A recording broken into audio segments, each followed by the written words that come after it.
3 lifestyle mistakes to avoid to become successful. Times are changing.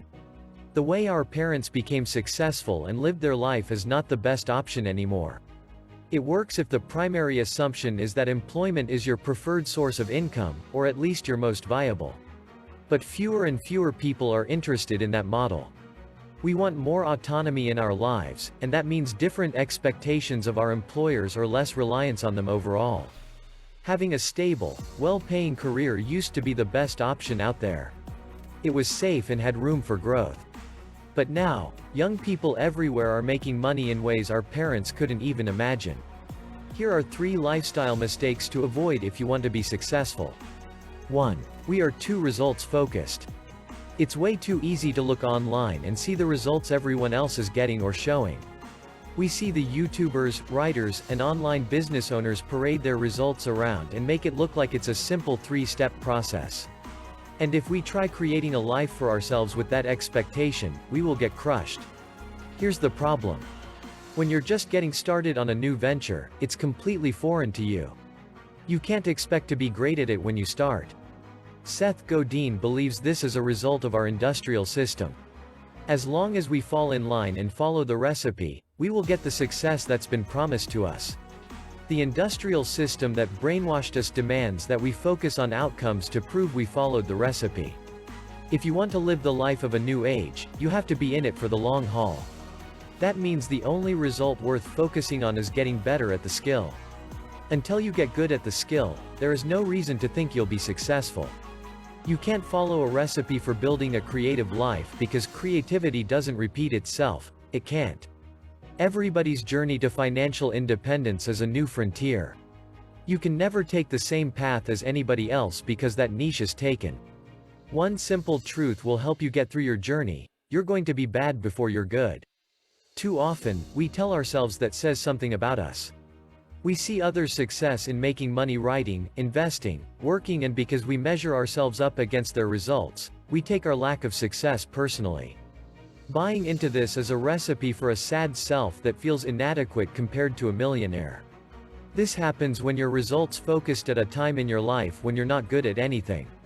2. Living up to your means.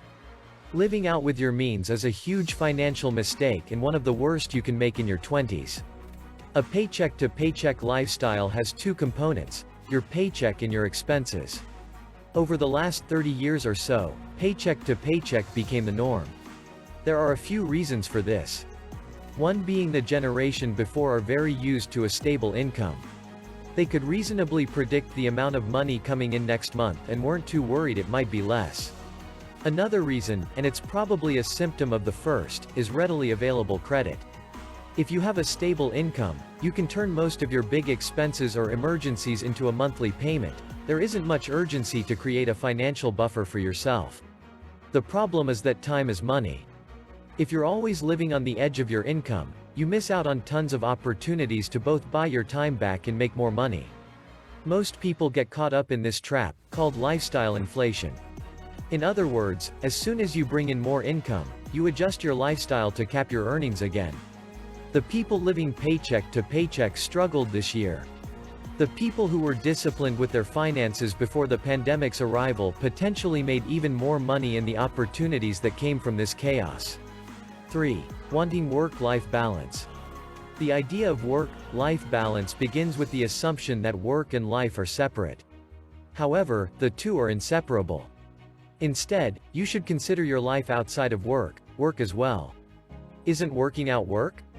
Isn't relaxing the work you do to reset yourself? Isn't being a member of a family important work?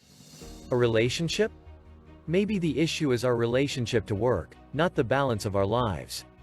Work is how we accomplish the important things in our lives. It's a virtue, and we've demonized it.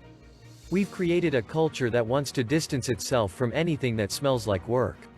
We separate our lives into 2 buckets: having responsibilities and not having responsibilities. We seek to give each bucket the same weight as if responsibility is just a necessary evil. You only grow as a person if you have the responsibility to grow as a person. Idle time won't do anything for you. It won't do anything for anyone.